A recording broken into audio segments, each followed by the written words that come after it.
വറുതിയുടെ ദുരിതകാലത്തിന് ശേഷം പ്രതീക്ഷയുടെ യാനങ്ങളുമായി മത്സ്യത്തൊഴിലാളികൾ വീണ്ടും കടലിലേക്ക്. 52 ദിവസത്തെ ട്രോളിംഗ് നിരോധനം വെള്ളിയാഴ്ച അർദ്ധരാത്രിയിൽ അവസാനിക്കും. ചാകരക്കോള് തേടിയുള്ള യാത്രയിലേക്കാണ് ഇനി മത്സ്യത്തൊഴിലാളികൾ പോകുക. 52 ദിവസത്തെ ട്രോളിംഗ് നിരോധനം വെള്ളിയാഴ്ച അർദ്ധരാത്രി അവസാനിക്കും. വാനോളം പ്രതീക്ഷയിൽ ജില്ലയിലെ 1000-ഓളം യാനങ്ങൾ ചാകരക്കോള് കൊയ്യാൻ കടലിലേക്ക് പോകാനുള്ള ഒരുക്കത്തിലാണ്. കരിക്കാടി, കഴന്തൻ ചെമ്മീൻ, ഓണക്കണവ, ഒട്ടുകണവ, പേക്കണവ, കിളിമീൻ, ഉലുവ, കണ്ണനൈല തുടങ്ങിയവ കാര്യമായി ലഭിക്കുമെന്ന പ്രതീക്ഷയിലാണ് മത്സ്യത്തൊഴിലാളികൾ. ട്രോളിംഗ് നിരോധന കാലയളവിൽ പരമ്പരാഗത യാനങ്ങൾക്ക് മികച്ച രീതിയിൽ മീൻ ലഭിച്ചിരുന്നു. അതുകൊണ്ട് ചാകര കിട്ടുമെന്നും തൊഴിലാളികൾ കരുതുന്നു. വെള്ളിയാഴ്ച രാവിലെ 10 മണിയോടെ അറ്റകുറ്റപ്പണികൾ പൂർത്തിയാക്കിയ ബോട്ടുകൾ നീണ്ടകര പാലത്തിന് സമീപത്തേക്ക് എത്തിക്കും.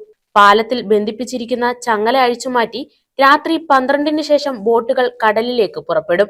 മത്സ്യത്തൊഴിലാളികളിൽ പകുതിയിലധികം ഇതര സംസ്ഥാന തൊഴിലാളികളാണ്. കടലിൽ പോകുന്നവരും ഹാർബറുകളിൽ അനുബന്ധ ജോലി ചെയ്യുന്നവരും ഐസ് ഫാക്ടറികളിൽ ജോലി ചെയ്യുന്നവരും ഉൾപ്പെടെ ആയിരക്കണക്കിന് ഇതര സംസ്ഥാന തൊഴിലാളികളുണ്ട്. ട്രോളിംഗ് നിരോധനം ആരംഭിച്ചപ്പോൾ ഇവർ നാട്ടിലേക്ക് പോയിരുന്നു. കഴിഞ്ഞ 3 ദിവസങ്ങളിലായി 80% പേരും തിരികെ എത്തി.